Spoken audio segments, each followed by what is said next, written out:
Welcome, everybody, to the first ever episode of Movies Over Coffee. I am Pat, your friendly neighborhood film snob.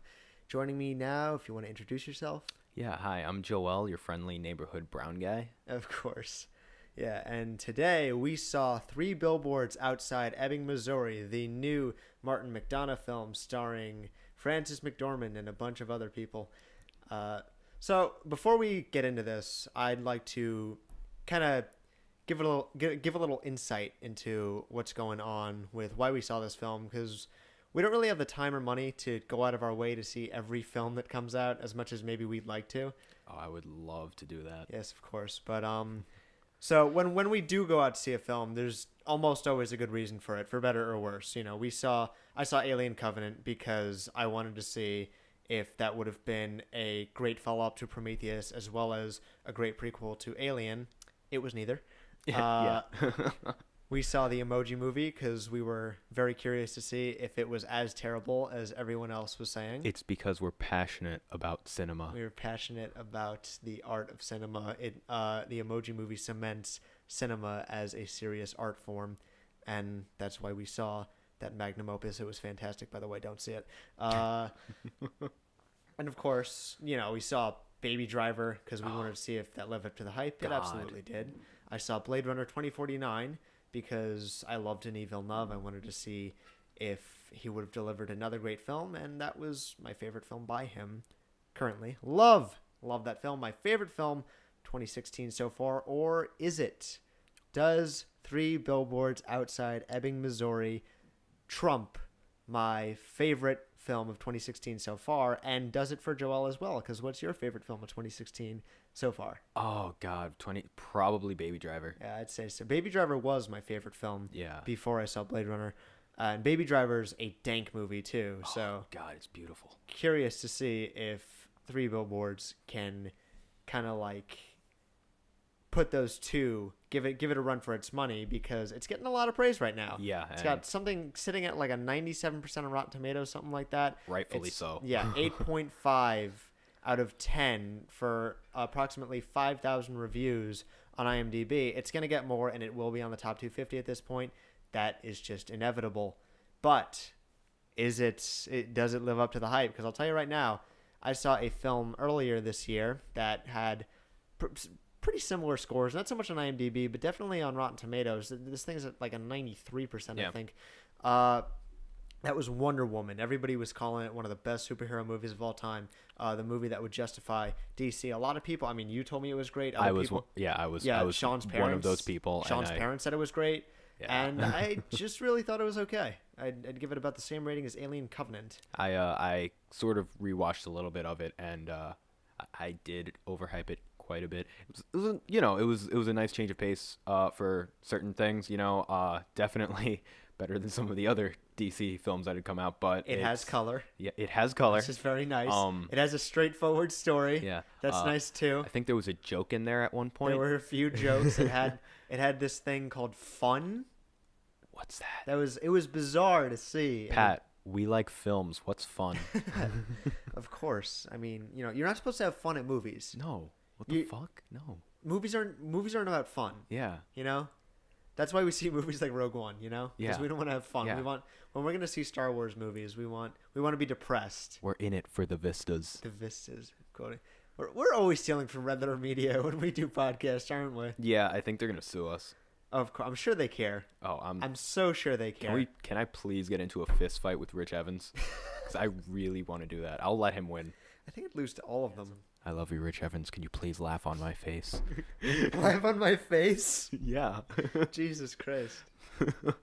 Anyways, so why we went out to see this film was for a myriad of reasons, really. Yeah. The first of which was, the first I even heard about this film was I was watching the Your Movie Sucks review of all the films he saw at TIFF Film Festival, and oh my God, did he ever sing praise about 3 Billboards Outside Ebbing, Missouri. And he doesn't sing praise about too many movies. He shits on movies more than he talks about great films. And he said a lot of really great stuff. He said that this is going to be a cinematic classic. He said that it will be on the top 250 on IMDb. And he says that as soon as it comes out, everybody's going to love it. And I'm like, well, damn. Yeah. Now I have to see it. and I found out the director was Martin McDonagh, who made such classic acclaimed films like In Bruges, which neither of us have seen. No, have not seen it yet. I've seen the trailer. The trailer looks great. Yes. And we've been meaning to see it, but we haven't been able to get to it this week. Yeah. And Patrick had to see the Hey Arnold movie instead. That's not a joke. Yeah. I put 4 films, actually 3 films aside because I got to one, but I put 3 films aside, one being In Bruges, just so I could see the Hey Arnold movie, because Hey Arnold was a big part of my childhood and I needed some closure there. But I did not get to In Bruges, but we both have seen Seven Psychopaths. Oh, I'm really happy I showed you Seven Psychopaths. Yeah. That was a fabulous movie. So the backstory with that is one day I got a text from Joel, and it was I don't know if you've ever seen the movie Seven Psychopaths. This is over a year now. Yeah, something like that. I'd say maybe summer of 2016. Somewhere around there. Early, I'd say, because you showed me the day after you got back from Scotland. Yes. You said, I don't know if you've ever seen the movie Seven Psychopaths, but it seems like something that you would really be into, and I absolutely loved it. I really want to get it on Blu-ray after seeing it the first time. I'm like, oh, well, damn, that sounds pretty awesome. And I looked it up online. It looked pretty cool. But long story short, I didn't get to it for a while, and slept over at your house the day you got home from Scotland because we threw you a welcome back party. Yeah. And, everybody was tired as hell. You more than anybody. You had a lot of jet lag. Yeah. And it was bad. I was mad at everyone there. Mm-hmm. And everybody basically left, and I just kind of stuck around. We were like, well, now what? And you said, you want to watch Seven Psychopaths? Because it was on Amazon Prime, and we did. And it was a really good movie. Yeah. I liked it. I did not like it as much as you. Yeah, because I really, really liked it. Mm-hmm, that's a movie you would consider one of your favorites, I'd say. Definitely on my list. I personally can't go that far, but I really do like it. I would gladly own it on Blu-ray. Like, if I ever saw it for a pretty cheap price, I'd pick it up. But point is, he was a huge fan of it. Very big fan. And after hearing that the director made a movie that a lot of people were singing praise about, I'm like, well, we got to see this thing. Yeah, definitely. Oh, and man. You're pretty on board right after I told you that it was by Martin McDonagh. Yeah, because it's funny, actually, how I found out about the film itself was I was online YouTube watching some stupid meme compilation or something of the sort. I swear I'm not single. But he's not, but his girlfriend's in Scotland. Yes. So I'm not making that up, I swear. But anywho, I was watching a video, and actually the ad for it had come on. The trailer was it came on, and I was like, wow, that's pretty cool looking movie there. And funny enough, I think the same day I had seen that ad, you had mentioned it, and wow. I had no idea. I had no idea it was Martin McDonagh, and I was like, oh my god, I need to see this film. And I've stayed away from watching any other trailers or anything, because I know some of the best experiences we've had with films have been going in blind, and I'm really glad I did. I mean, yeah, talk about going in blind. I mean, when I invited you to see Baby Driver, you thought I was joking. Yeah. Because you hadn't even heard about the movie. And you thought I was making a Boss Baby joke or something. I thought that it was some other movie, and it was actually him just making a baby boss or boss baby pun or whatever. And he's like, no, Joel, this is seriously a movie that's coming out. It's called Baby Driver. And I thought it was an animated film about a baby who drove. And I was a little disappointed at first because it wasn't about a baby. But then we went to see the film, and I fucking love that movie so much. Really amazing movie. Oh, God. Easily one of my favorites of the year. I gave it my perfect 10. 10 out of 10 rating, absolutely. And I don't hand those out. So, we went to see 3 Billboards outside Ebbing, Missouri at the matinee. Yes. So it was, I think that the price for both of our tickets is about as accumulative as paying one ticket for however expensive The Last Jedi is going to be. Yeah. That's probably going to be it. Yeah. So honestly, Last Jedi is probably going to be more. Yeah, maybe. Who knows? Considering the hype and just the ticket prices already for like regular movies. How much money the last movie made. Yeah. It's going to be big. Still hyped for it. Yes, definitely. Still very excited for it. But God, Poe Dameron. He's a very handsome man. Love him. But we went to see 3 Billboards outside Ebbing, Missouri today, basically with as much hype as you could go into a movie with, I guess, because I wasn't thinking that I'm gonna have any negative thoughts about this movie. Yeah, me neither. You know? I expected nothing but really just good stuff, especially with a Martin McDonagh film. He did Seven Psychopaths. I fucking love that film. Yeah. And In Bruges is a film that everybody talks about. It's really great. I actually, last night was the first time of me seeing the trailer, and I thought it was great. I was like, you know what? I really do need to see this film. And fortunately, we didn't get to watch it just before. We were busy watching La La Land, Which is also great. That was my second time watching it, and very it good. actually, I kind of liked it more the second time. So it was very highly recommended film, also. But making me look into tap dancing. the thing is, you can go into a lot of films. I think even the best films out there, and if you hype yourself up with so much praise, you think like this is going to be the best thing in the world, you can really set yourself up for disappointment. Oh my god! Sometimes for really great movies, you know. I mean, I can't think of examples right off the. You know what? I think Django Unchained I kind of did that for, but then when I went back and watched it for what it was, I appreciated it. Where before I hyped it up as like the greatest thing in the world, and I was like, whatever. I watched it again with you guys actually before I left for college and loved it. Yeah, I the same thing happened with me with Alien Covenant. You know, I still don't like Alien Covenant that much. Yeah, that's true. That's true. I mean, I was watching it, but I think I've hyped up Alien Covenant more than I've ever hyped up any movie ever. So yeah, I know you kept showing me the leaked images of backstage or whatever when they were filming, and we were so hyped up for it. I love Prometheus. I love Ridley Scott as a filmmaker. Dude made Blade Runner, Alien, The Martian, Gladiator. So at the very least, if the movie's gonna suck from a writing standpoint, I at least thought we're gonna have a visual feast for the eyes. It was a CGI fest. Yeah, and I felt like it was really kind of just felt dead, you know? It didn't feel like there was enough life in it. No, the characters were boring. Yeah. And the only interesting characters were the ones from the last film. Like, David's an interesting character, but only because you know him from the last movie. Yeah, exactly. The rest of them are so soulless. It's funny, actually. My girlfriend, she watched Alien Covenant. She had never seen Prometheus.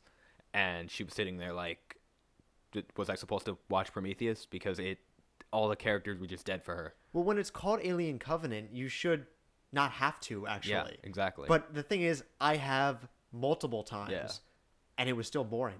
Yeah. And it was still so soulless. So, man, oh man, hyping up a movie in 2016, not always worked out so well for me, to be honest with you. That's why, like I said, I like going in blind now, because I feel like that'll kind of give you a bit more of appreciation for the film. And we both went in pretty blind for Three Billboards, because we didn't look up any information on what it was about. I didn't watch a trailer in full. I watched clips from some trailers by accident because they would come on TV or on YouTube or something, and I would see it. I'm like, that looks really good, but I really want to see this for the first time on the big screen. And I gotta say, it was not in vain. This is a quality film. Very good. I absolutely loved Three Billboards Outside Ebbing, Missouri. There was not a moment I was bored. Yeah, it was and what was I gonna? I absolutely loved just how the atmosphere in the film just kind of kept you in it. Like I didn't feel like I was watching a film. I felt like I was there. You know, I felt the exact same way. Honestly, the emotions of each scene, each character, just kind of conveyed back to me, and I felt so involved in the film. I was so invested in from scene one, which has a great hook, by the way, where you don't know who anybody is, and you don't know what's going on, but you see Frances McDormand driving up to these three worn down mysterious billboards, and you see the way she looks at them with such intrigue. You're like, what's going on here? What is this about? You are in it from scene one, and you don't know anything about anybody. Most films do not accomplish this. It usually takes a while for a film to go. It usually takes a while to get you invested, because it kind of relies on that crutch of like, oh, I know who these people are now. I know what they're about now. Yeah. It invokes that kind of intrigue that most films don't have, and my God, does it ever stick with it from the first scene to the very last. There is not a dull moment in this film. Yeah. Honestly, like, I know it's kind of funny saying this, being that she is in the film, but it was really reminiscent of the opening scene from Fargo, of him driving past the large large statue and everything, going to meet. I just all about that just kind of reminisced a bit towards it. Like, it just kind of, you don't know what's happening. It's all out of context for you, but it just kind of draws you in, and then everything's kind of explained slowly later on. And it's really good. Yeah, and the thing is, the whole film is incredibly reminiscent of Fargo and some other Coen Brothers films and some other darkly comedic films in general, because this is a very darkly comedic film, and believe me when I say dark. It's a very dark movie. It's got a lot of disturbing undertones. It's incredibly true to life, but at the same time, it's not overly disturbing. Yeah. It's not a Requiem for a Dream. It's not a Leaving Las Vegas or something like that. It's not even a Clockwork Orange to people who that film doesn't sit well for them. I'm not one of them, but yeah. We know. Do you? I'm well aware. I think I have to quote it more. Oh God.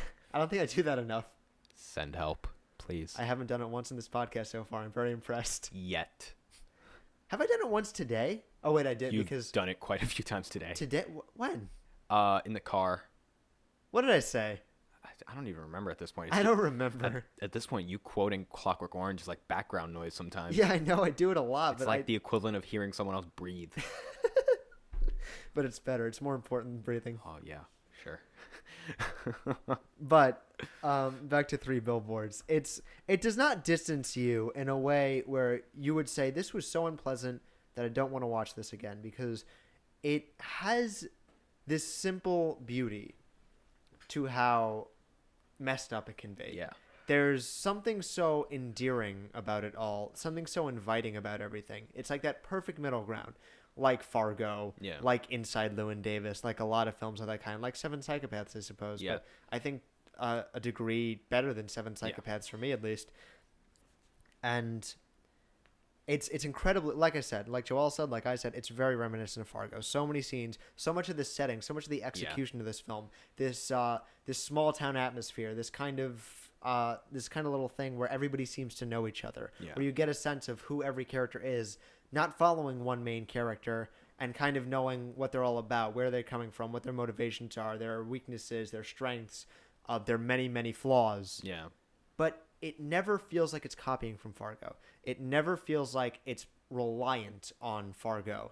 It is very much its own thing. There was never a moment in this film when it wasn't its own thing. It has its own voice. It's a very original narrative, and it was fabulous execution. And to me, it's a very remarkable thing to come by.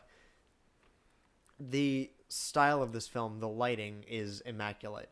Each scene, each shot paints a picture that just sucks you in and makes you feel like you're there. Yeah. And that's something to be commended, because like you said, you didn't feel like you were watching a movie, and for the most part I didn't either. Yeah. Because in almost every film I watch, and I'm talking the movies I love, like Baby Driver and Blade Runner 2049, there are just times where I'd say to myself, that's a great shot. That's a really cool shot. Yeah. I love that angle. I love that wide. I love that close-up. I love that medium shot.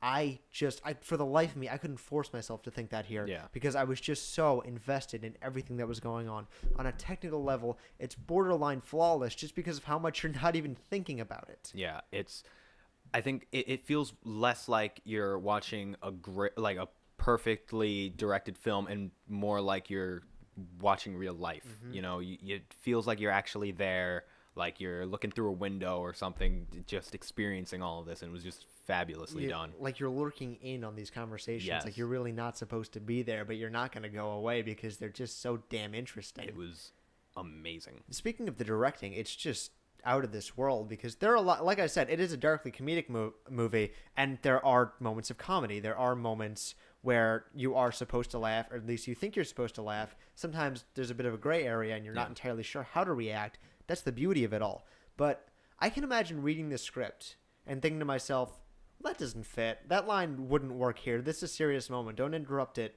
with something like that. But it's the way these actors work off each other. It's the way each scene is presented. The way everything is paced makes it come off as so organic. Yeah. And that's exactly how these characters would interact with each other. This all makes sense, and it is funny because you're with it for the whole thing. It's very believable, and I love that. It's amazing, honestly. Something Pat actually touched upon earlier, was about how the film, you really don't know when it's going to end. And I think that is, for some films, it feels like it just drags on. But for this one, it feels more like you don't want it to stop. You want to keep, you want to keep going. You want to know what's happening next. And it's amazing because it's less like a movie where it's trying to make you look forward to what's going to happen at the end, and more a movie where you just want to keep kind of going through the life of it. Yeah, no, and this is, like Joel said, this is not a Lord of the Rings where it has like 12 different endings. You're like, okay, end it here. No, wait, end it here. End it here. I'm constantly thinking to myself through the second half of this movie, it could end here and it would be perfect. Another scene comes up. It could end here and it would be perfect. Yeah. It could end here and it would be perfect. But I could still keep watching it for another 4 hours. It's just that interesting. And when it does end, you look back at the film, you're like, wait, that just ties everything up perfectly. Yeah, this like, is... I can't imagine it ending any other Yeah. way. And leave it like a film like this to always be one step ahead of its audience. It is really that remarkable. Amazing. Absolutely. And, I mean, I hate to be so overhype-ish for it, because like we were just saying, you know, that can ruin a film. But don't look at it so much as it's a perfect film. It's just a really good experience. You know, the director really just draws you into the film. You really feel like you're there. And it's really well done. Mm-hmm. And it's impressive. It's something to experience. And you can't go about talking this film without discussing its characters. They're fantastic. Yeah. And the film starts out, and you kind of think to yourself, okay, I get what's going on here. You have your kind of anti-hero with Frances McDormand, like, you know, you get where she's coming from, and in the end, she's probably right, but, you know, she's got a lot of flaws. She's got a lot of problems with the way she goes about life, and eventually, but everybody else, like, against her. Like, you also get where they're coming from, but at the end of the day, they're probably wrong, and they're probably going to be portrayed as the ones in the wrong. The film isn't like that. Yeah. And you really think it's going to be when it first starts out. When like first kind of witnessing this film, you kind of feel like, oh, she's going to be that anti-hero who's always one step ahead of everyone. She's got this whole plan laid out. She knows what she's doing. She doesn't. You know that she's an imperfect person. You can see all of her flaws. You can see the holes in her plans, her ideals. And I think that's what really makes her such a great character. And with all the characters, even, you can see their issues, you can see their flaws and everything, and what really makes them human. Yeah, by the end of this film, you've basically laser focused in on almost every character. No matter how much screen time they've been given, the ones with less screen time, the one with more, you kind of get what they're all about. Yeah. You understand their motives. You understand why they did what they did, no matter how drastic, no matter how stupid at times, because you do get where they're coming from. And you do get, if I was in that position, I bet I would do the same thing, as much as you hate to admit that. Yeah. And no character is ever glorified as the hero, the saving grace, because all of them make mistakes. All of them have issues. And the film never tells you how to feel about any of it. Yeah. You can find yourself leaning towards one way or the other, but you know that in a theater with 100 different people, there are going to be 100 different opinions about it. Yeah. And like you were saying, it doesn't make you feel like, oh, she's definitely right. Like, what she's doing is the right way, even if it doesn't seem that way. Like, you know, some of the things she's doing is out of hand. Sometimes it feels like, oh, you know, maybe this isn't the right way to do things. I like how it doesn't make her seem like she's doing the right thing. It makes it seem like she does what she thinks is right, even if it's blatantly obvious that it's not, because she's fueled by the feelings and everything, the emotion of this, what's taken place and everything. I don't want to spoil too much, but just it's very well done. These character arcs, just the way everyone's written, is just really, really just real. That's what it is. It feels like a real person. Yeah, it feels incredibly grounded. And the thing is, it's funny that we talk so much about Frances McDormand, because you get halfway through this film, she's not the main character. There is no main character. Yeah, that's the you best really part of it. get to know who everybody is, like I said before, and a lot of characters develop in a lot of profound ways, and it's always in unexpected ways, and ways you never really think. And a lot of these characters at first are kind of presented as generic archetypes, but you still enjoy watching them. Yeah. There's never a point where you're like, oh, wait, now I get them, now I like them. Like, no, you enjoy watching them from scene one. There's always something to have your attention. There's always something to keep you invested. But as the film goes on, it starts to show that even the most simple and the characters given the least screen time are shown to have an extra dimension. Yeah. Ones that you never really thought were there. Like the woman who plays Napoleon Dynamite's mother, Napoleon Dynamite's grandmother, and Right. Her character seems like borderline comedic relief. Yeah, I think that's what she. But once you get halfway through the film, through very simple things, Yeah. it's never too ham-fisted, but you start to realize, no, this is a real person. Yeah. It's little things like that are just so wonderful. Yeah, And she is introduced very much like she's just there for the laughs kind of thing, because watching like Seven Psychopaths, for example, it's very, although it's dark, it still has quite a lot of humor in it, so you kind of feel like, oh, that's her, she's in there to keep kind of to fuel the humor, but she still feels like a real person. She doesn't feel like, oh, this is just forced comedy in there. Like, this is a person who just so happens to have certain things, quirks and everything that kind of makes her laughable, you know? Yeah, and the thing is, we can talk so much about just that one character. Yeah. And she's barely in the movie. Yeah. So goddamn it, you could write a book about everybody else in this movie. That they're so well-rounded. Yeah. They're so interesting. They're so just entertaining to watch. Yeah. And you do feel like you're with them. And you mentioned Seven Psychopaths before. I can't compare this to In Bruges because we haven't seen it. Yeah, we haven't seen it yet.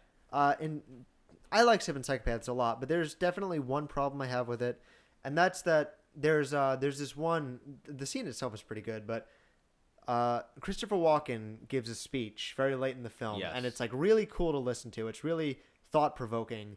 But I did think to myself, would his character really say that? Yeah. Does that really make sense? Yeah. Or is this the movie trying to be smart, trying to make you think? In this movie, whenever anybody says something that might make you think, that really sticks with you, that really resonates with you, you believe why that character would say that. Yeah. That comes from a place of heart every single time. And there are plenty of moments like that, but it's never framed in a way where it makes you look like, okay, here's the big moment. Here's the big moment Yeah. that you're going to walk out of the theater remembering. There are just too many of them. Yeah. This movie's going to be remembered, I think. And it's Definitely. I'm hard pressed to think of what lines are going to be remembered, what images are going to be remembered the most, because every movie has them. Yeah. No matter if you agree that those are the most iconic parts or not. Like when talking about 2001: A Space Odyssey, everybody remembers Frank Poole being sucked into the void. Everybody remembers the Star Child. Everybody remembers Moonwatcher hitting the bone. In Clockwork Orange, everybody remembers the lid locks. Yeah. Everybody remembers, I guess, the lid locks more than anything else, unfortunately. The rape. Yeah, I guess. Everybody remembers the Alex's stare. Yes. And in The Shining, everybody remembers Jack's stare. Yeah. Everybody remembers the tricycle shot. Everybody remembers the Grady twins. I'm mentioning lots of Kubrick, but that's because this movie has the kind of staying power that a Stanley Kubrick film has. It isn't necessarily as good as the great Stanley Kubrick films. I can't really say, but because those are films that you need to rewatch them multiple times to really fully appreciate them, and we've seen this once. Yeah. And I can't imagine how many times I'm planning on watching it. Yeah, exactly. And I don't want to get it. I don't want to get ahead of myself. I don't want to say that this is the next Stanley Kubrick masterpiece, because truth be told, if I were to predict, I'd say no. And I think that's where my general consensus for this film does come in. Obviously, we both love this film. Very much. Obviously, this would be some of on both of our lists of our favorite films of 2016. And I'm just going to give my rating right now. This is a 10 out of 10, absolutely. I have no problems with it whatsoever. I can't think of any flaws. There was never a part where I was bored. There was never a part where I was detached emotionally from what was going on. And I recommend it to just about anybody who's old enough to see it. I definitely don't recommend it to kids. Yeah, definitely They not. should not be watching this. This is this would have messed me up as a kid. There are some... If you bring your child to see this film, you are a bad parent. There's something wrong with you. It's like taking them to see Fargo. Yeah. Don't do that. Don't bring them them to Fargo. Yeah. And this would be a little worse, actually, I'd argue, because there are... I definitely argue this would be a little worse. Yeah.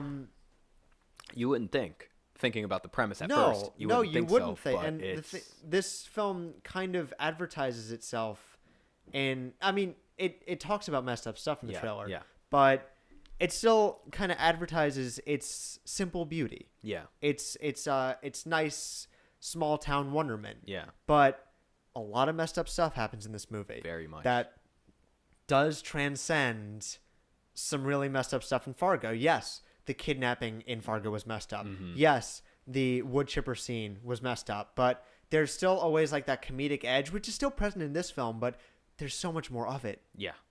And I feel like there's just so much to this film. Like, it feels like I felt like I was sitting in there for hours watching this film, and not in a bad way where it felt like it went on for too long. no, it felt like this film takes place over the course of maybe a year. And Yeah, something like that. It almost feels like you've gone through that year. Yeah, that's what it feels like. Yeah. It's amazing. Almost like with La La Land, how La La Land goes through different seasons and everything. It kind of feels that way with this film. It kind of feels like you're experiencing the whole time frame rather than a few cuts between like a few months or anything. It feels like you're sitting through each day witnessing what's going on and just the tension rising and everything, and it's very well done. It's immaculate. It's amazing. The passage of time is incredibly organic, and when Joel brings up obviously that it felt like a long time, he, like you said, he doesn't mean it in a bad way. No, It feels organic. Yeah. It doesn't feel like 2 hours have passed, because in the confines of this film's universe, 2 hours have not passed. Yeah. So I assume we know your rating for this film, but if you want to... It's definitely a 10 out of 10. But if I had to put it into star ratings, I told you about this earlier, Patrick. I don't know if you did. Wait, did you? Yes, I did. I had told my girlfriend about this movie. Oh, yes, of course. She says it sounds good. The only issue she has is she thinks the title is too long. 3 billboards outside Ebbing, Missouri. So I have to limit it to 3 stars. One for each billboard. One for each billboard, yes. And I'm not just saying that because my girlfriend made me. Of course. But I am. That's exactly... Okay, yeah.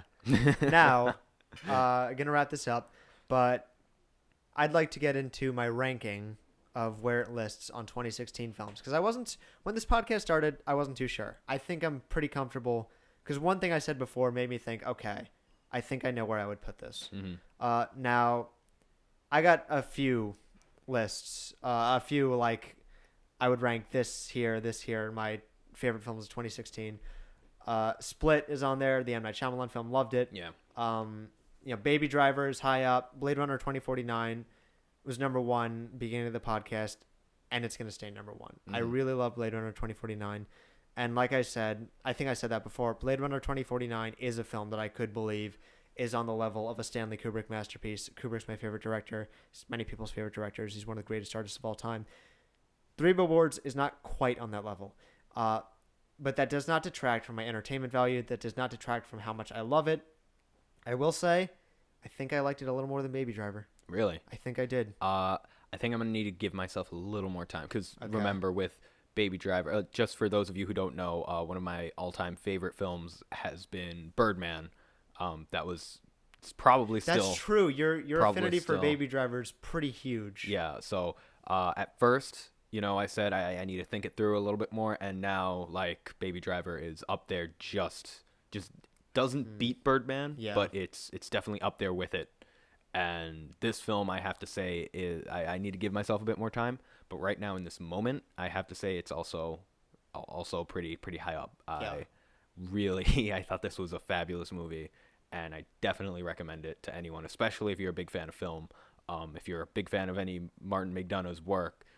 So far, he's only done, 2 other movies. Yeah, and in that case, there'd be no other reason not to see this. Because if you like those films, you're going to eat this up. Yeah, definitely. If you loved 7 Psychopaths, this film is for you. It's fabulous. If you loved Fargo, it's very... If you loved Fargo, oh my God. I will send you the money to watch this movie because you have no reason not to see it. I won't send you the money, but I still think you should go see it. I probably won't either, but I probably. So yeah, that should about do it. Thank you very much, Joel.